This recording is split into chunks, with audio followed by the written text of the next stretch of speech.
The trap in the forest, the sky was dark blue, and the forest was quiet. Only the sound of soft wind passed through the tall alien trees. Luma, a young herbivorous alien girl, moved slowly through the thick plants. Her skin was light green with soft spots along her arms. Her big purple eyes looked left and right, always watching. She was not safe here. She knew it. She was hungry.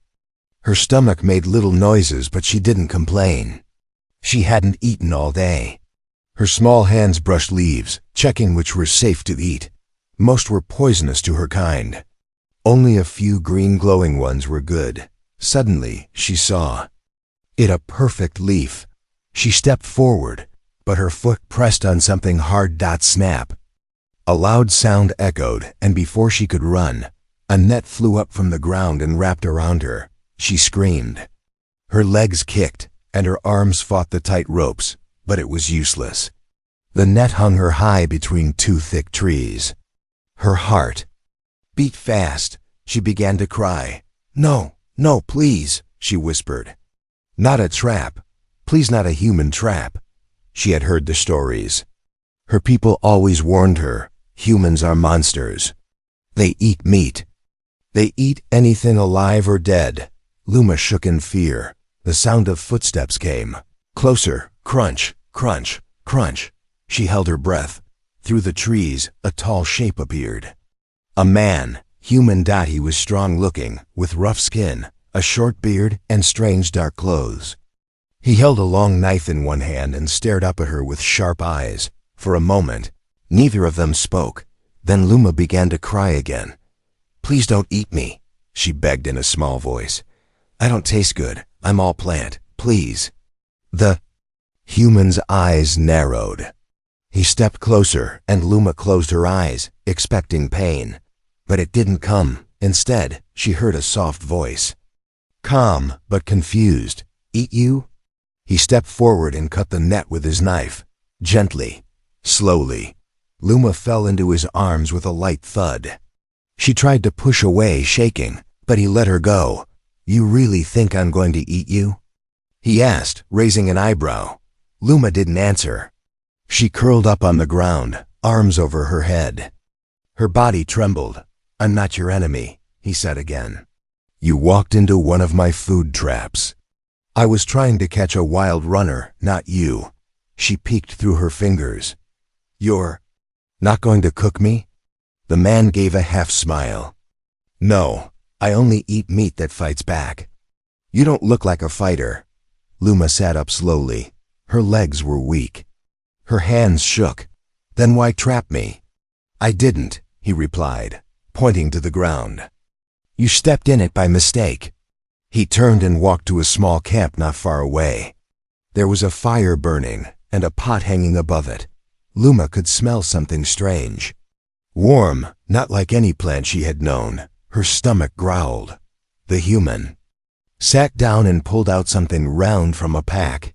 He cut it in half and held a piece toward her. "It's not meat. Just fruit. Want it?" Luma stared at it like it might explode. "You're tricking me." "No trick," he said. "If I wanted to eat you, you'd be roasting already." She didn't move. He left the fruit on a rock between them. Minutes passed.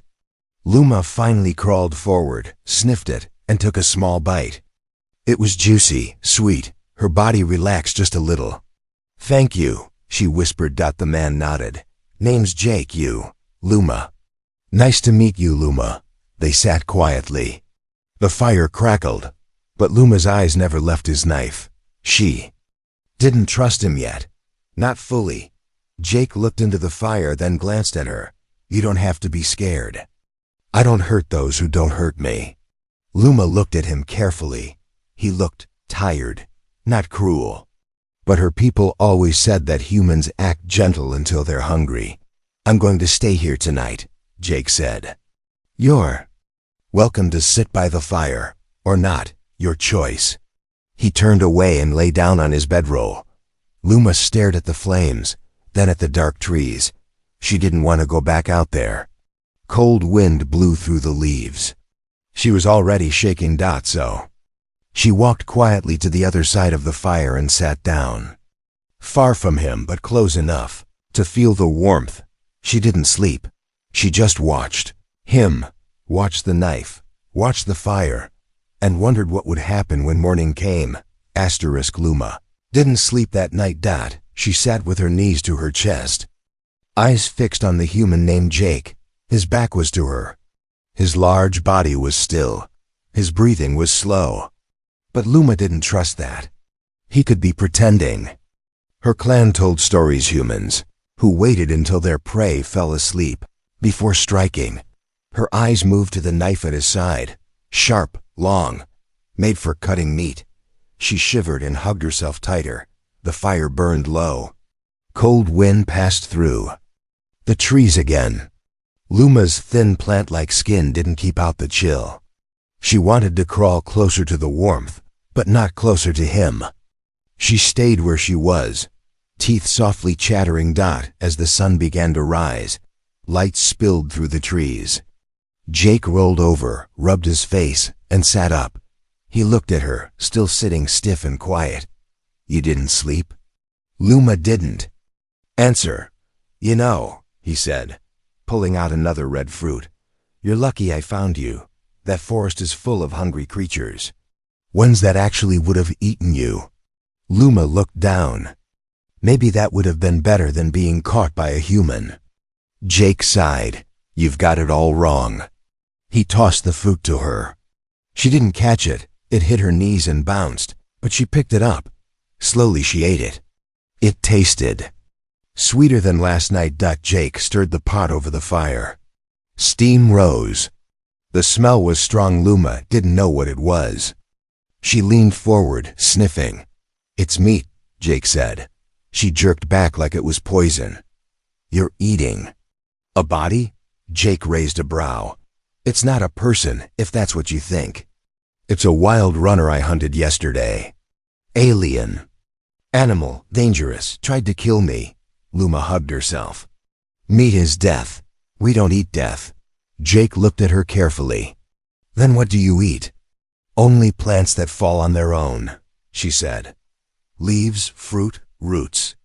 But never from pain, never from fear." Jake looked impressed. "So you're a peaceful kind," she nodded. "We never kill."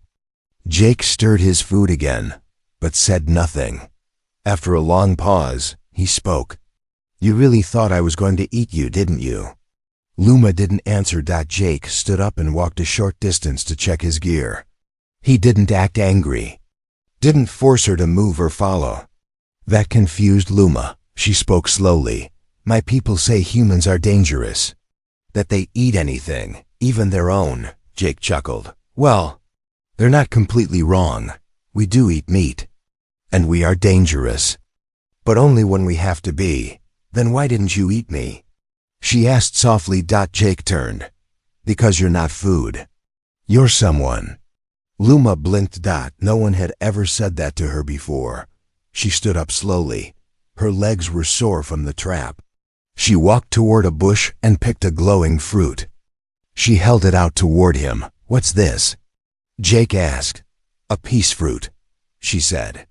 "We offer it when we want to stop being afraid." Jake took it, looked at it, and bit into it. It was bitter. He made a face, but nodded. "Deal," he sighed. For the first time, Luma smiled a little. The two packed up camp. Luma walked behind him as they moved through the forest. Jake showed her which plants were dangerous. Luma told him which leaves healed wounds. They didn't talk much, but the silence wasn't as heavy as before. By midday, they stopped near a stream. Luma bent to drink. Her reflection in the water looked tired, dirty, weak. "Why were you out here alone?" Jake asked, sitting on a rock. Luma was quiet for a while. Then she said, "I was left behind." "Why?" "They said I was useless. I'm too small. I cry too much. I can't grow strong bark like others. I was slowing them down. So they told me to leave or be left." Jake looked at her for a long time. "That's harsh," he finally said. "That's life." Jake took a sip from his flask. "My people are different. We don't leave our own behind, not unless they betray us. She looked at him. Would you have left me in that trap?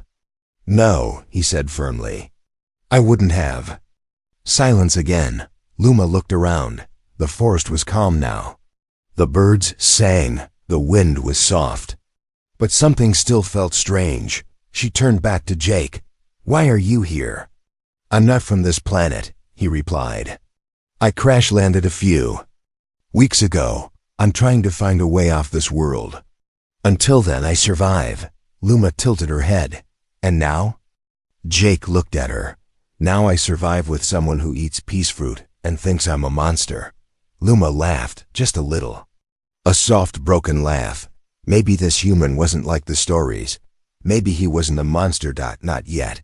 But deep inside, Luma still wondered, what would happen when the food ran out? The sky turned gray as Jake and Luma made their way deeper into the forest. The air was cooler here, and the trees grew thicker. Luma stayed close to Jake, now not because she fully trusted him, but because she had seen what was out there the night before. That beast, those glowing red eyes, the howl in the dark, it still haunted her. Jake noticed how quiet she was. Her steps were soft, her head down. Even her leaf-like ears were folded back, a sign of fear in her kind. You keep looking over your shoulder, Jake said. Expecting something? She nodded slowly. The creature from last night. It was hunting. And it wasn't hunting. You, Jake raised a brow. You think it was after you? Luma swallowed. I'm herbivorous. I can smell it when predators are close. They see me as prey. Jake paused and looked around. The forest made no sound now. No birds, no buzzing. Just wind. That's not normal, he said. He stepped ahead, motioning for her to stay behind. Suddenly, a strange sound echoed through the trees, low and deep, like a growl mixed with wet breathing. Luma froze. Jake pulled out his knife and crouched low. We need cover, now.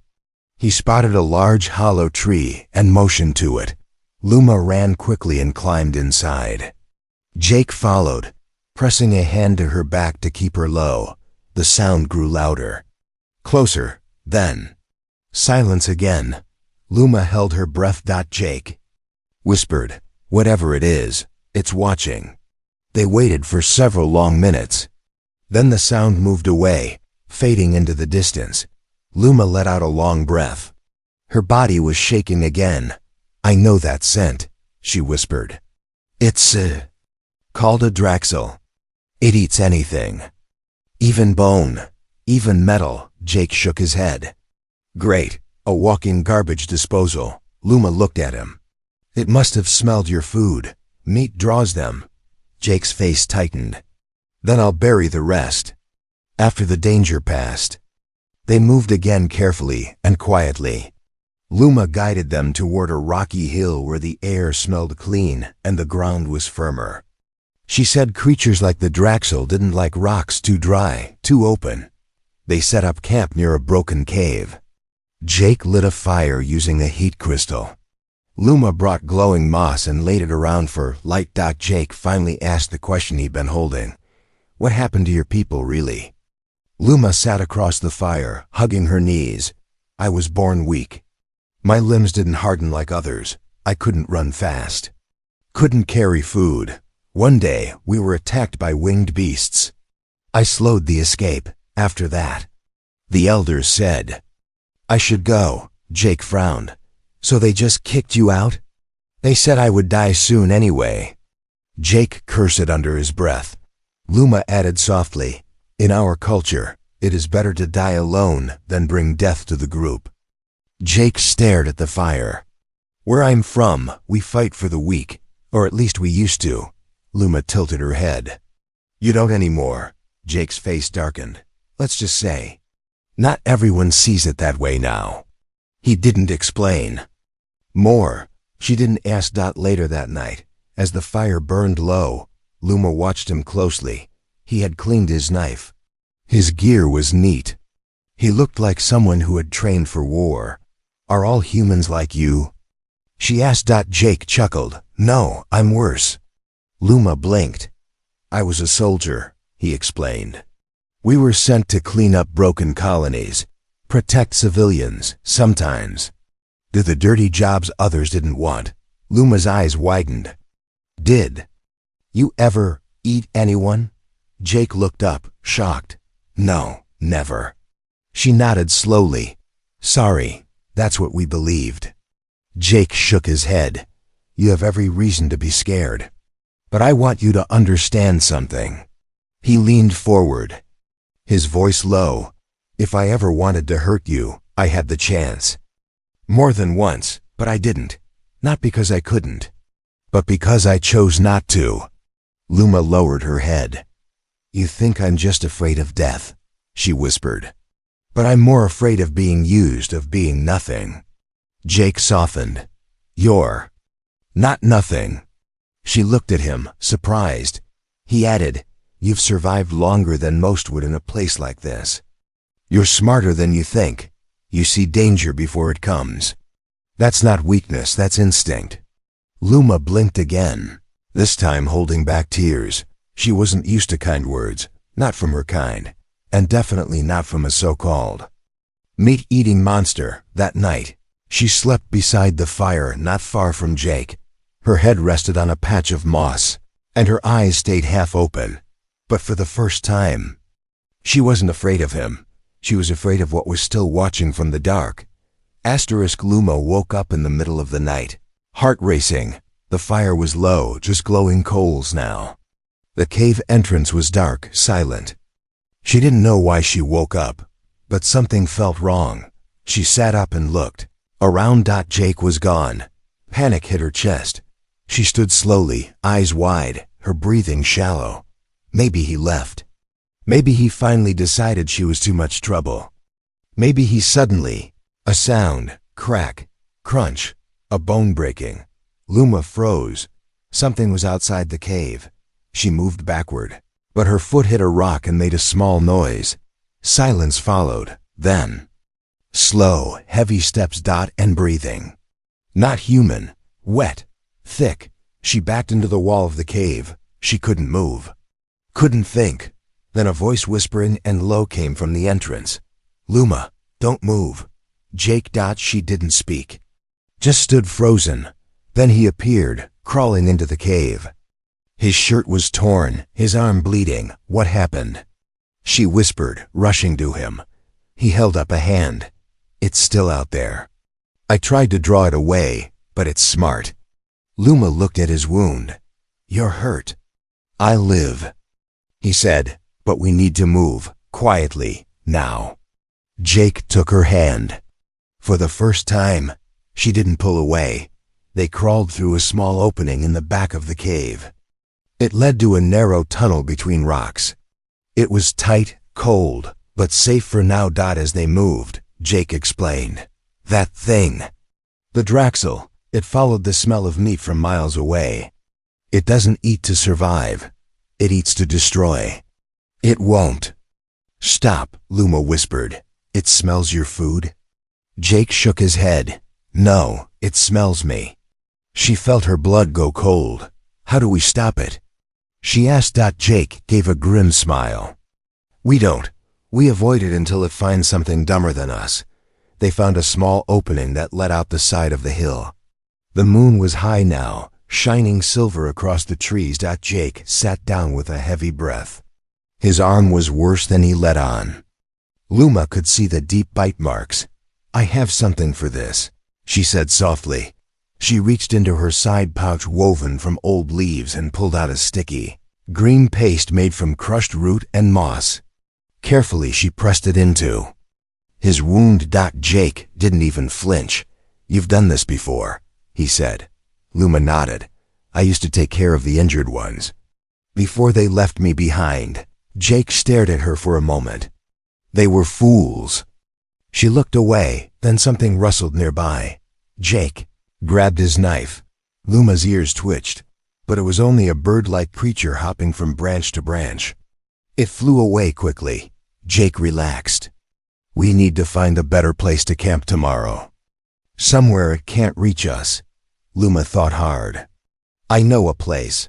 High above the rocks. Near the crystal cliffs. The Draxel doesn't go near crystal energy. Jake raised an eyebrow. Sounds like a plan. The two of them sat in silence again. Luma looked at him, then down at her hands. You didn't have to come back for me. Jake looked up.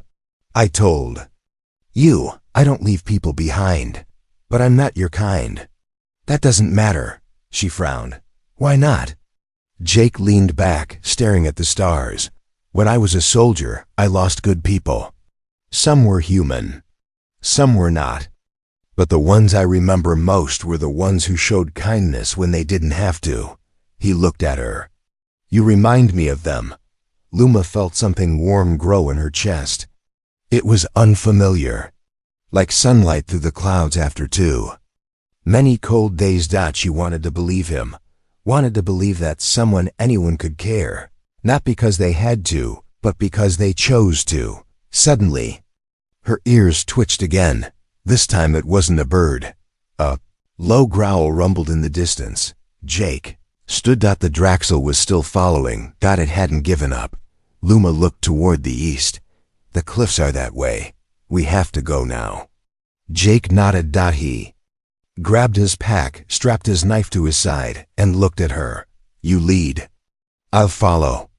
For once, Luma stepped forward without fear. She wasn't just running anymore. She was leading. And behind her walked a human who could have eaten her, used her, or abandoned her, but chose to protect her instead. But the forest wasn't done with them yet. The hunt was still on, and this time, the predator was growing impatient. The path to the crystal cliffs was narrow, steep, and covered in moss. The forest was fading behind them now, replaced by sharp rocks and tall glowing stones that hummed gently with energy. Luma climbed with careful steps. Jake followed close. Behind, one hand pressed to his injured arm, the other gripping his knife. The morning sun was hidden behind clouds. The sky looked bruised purple and gray. Luma's eyes stayed focused ahead, but her ears kept moving, listening for the Draxel. It was still out there. Still following. They hadn't seen it since the night before, but its presence was always near, like a shadow behind their thoughts. You okay? Jake asked as he caught up beside her. Luma nodded. We're almost there. My clan used to visit this place for healing. The Draxel never comes near the cliffs. Why? Crystal energy burns its skin, she said. It hates anything pure. Jake chuckled under his breath. Then it must really hate you. Luma blinked, confused. I mean that as a compliment, Jake added quickly. You're probably the only innocent thing I've seen since landing here. She looked away, but her lips pressed into a quiet smile. As they reached the top of the slope, the view opened wide. A field of jagged crystal towers shimmered ahead, some green, some blue, some glowing white. The ground between them was flat, covered in soft moss and tiny floating lights. Luma let out a slow breath. We're safe now. Jake sat down hard on a rock and leaned back. Safe is good. Luma walked ahead and placed her hand on a tall crystal. A soft hum passed through her fingers. Her body relaxed for the first time in days. Jake watched her. From a distance, she looked peaceful, like she belonged here. Not in the forest. Not in the trap. Not surrounded by fear. You should rest, she said, walking back toward him. I'm fine. You're not, she said, kneeling beside him. Jake looked into her eyes and saw no more fear. Just concern. She pressed her fingers gently to his wound. The paste she made earlier had helped, but it wasn't enough. She took out more healing root from her pouch and worked carefully, her hands steady. You'd make a good medic, Jake said. I was once. But no one listened to me. They're fools. She didn't reply. Instead, she said, You know, I used to believe my only value was in how useful I was to others. But when they left me, I realized something. Jake looked at her, waiting.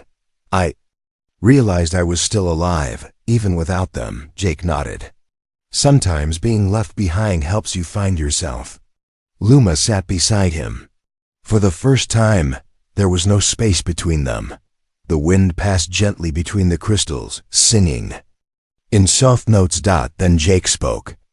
You don't have to be afraid anymore, Luma. I'm not. He raised an eyebrow. Really? She nodded slowly. I'm still scared of the Draxel, but not of you, not of humans anymore. Jake leaned his head back. That's a big change in a short time. I used to think all humans were monsters, and now I think some monsters choose not to be. Jake smirked. We're not so different, you know. Luma looked confused. I'm soft, you're sharp. You were thrown away for being too soft.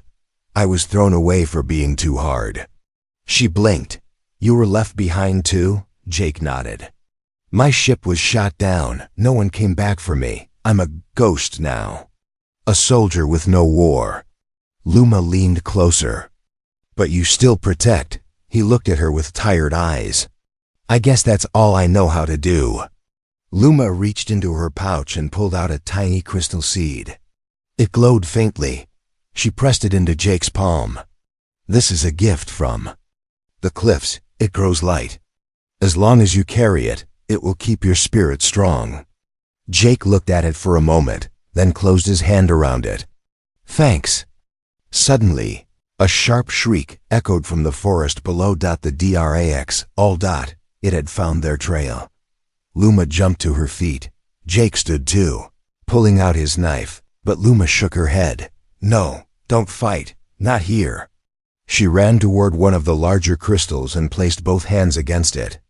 The ground began to vibrate. Get inside the ring, she called. Jake followed her into the circle formed by 4 glowing spires. The moment he stepped in, a wave of light rose around them like a dome. Energy danced through the air.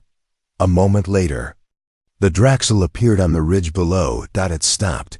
Its skin hissed. It let out a scream, full of rage and hunger, but it did not climb. Jake watched it closely.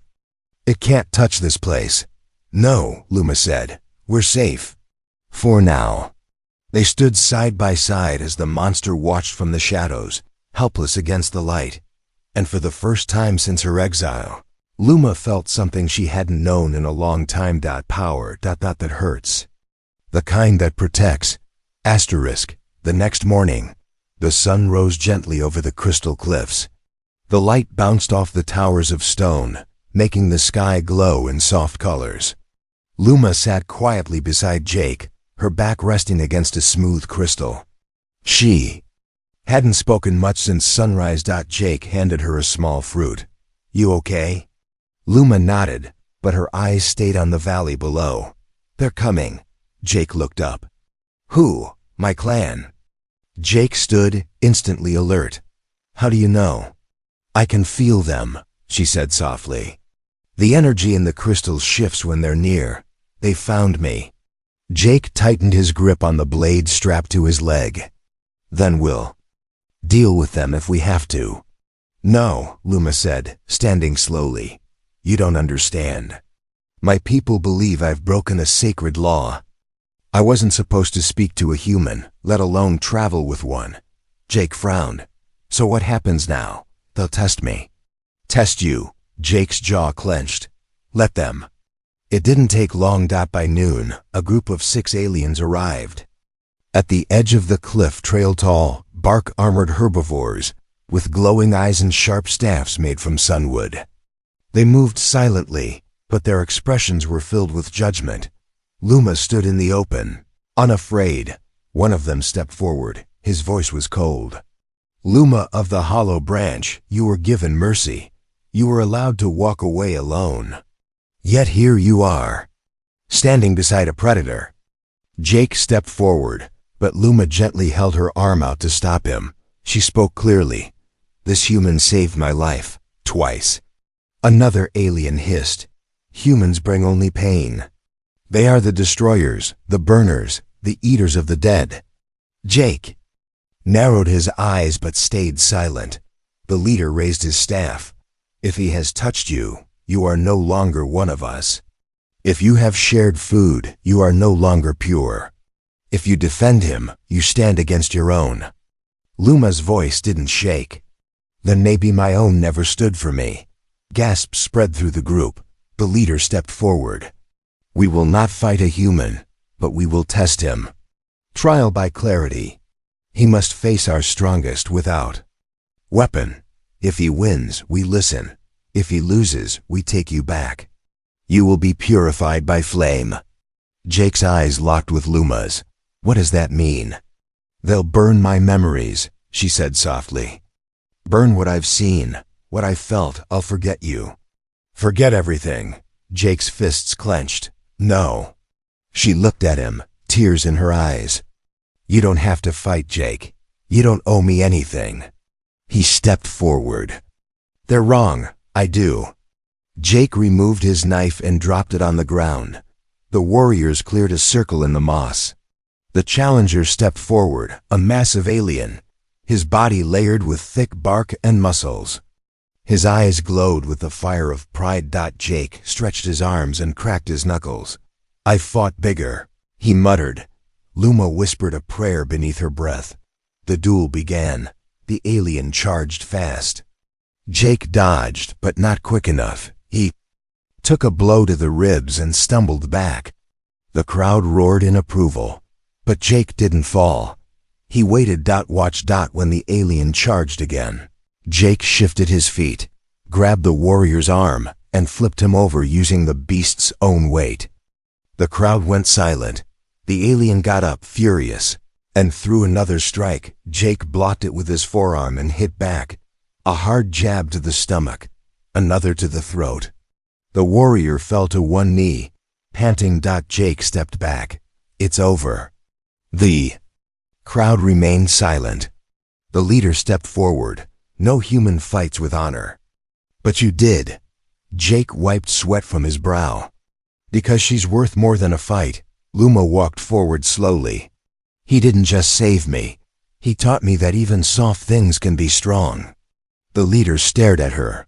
Then you choose your own fate? I do, she said. The aliens talked among themselves. Whispers, doubts, questions. Finally, the leader nodded. So be it. You are no longer hollow branch. You are your own tree now. May your roots find new ground. The group turned and left, their glowing eyes fading into the distance. Luma stood frozen, trying to understand what had just happened. Jake walked over, breathing heavy. Was that good? She looked at him, tears falling down her cheeks. I'm not one of them anymore, Jake frowned. I'm sorry. She shook her head. No, I'm free. They sat together as the wind passed gently through the crystals. No longer part of a clan. No longer alone. Something new had started. Not just survival, but something like hope. The wind was soft at the top of the crystal cliffs. Luma sat beside Jake, watching the sunlight bounce between the towers of glowing stone. It had been 2 days since her clan left, 2 quiet, calm days. The Draxel had disappeared. No sign of danger. No sounds of hunting. Just peace. But inside, Luma was still learning how to breathe without fear. She turned her head and looked at Jake. He was fixing one of his traps, tying wires and checking pressure points. His hands moved with skill, but his eyes looked tired. You're thinking about leaving, she said. Jake didn't look up. Yeah, I need to find the escape beacon. If I activate it, a ship might come. Will you go back to your people? He stopped. Slowly turned to her. Maybe, he said. But I don't know if there's a place left for me among them. Luma looked down. I know that feeling. They sat in silence. Then Jake said, You know, I came to this planet thinking everything on it was dangerous. That every creature would try to kill me, or worse. She smiled softly. You were mostly right, Jake laughed. But not you.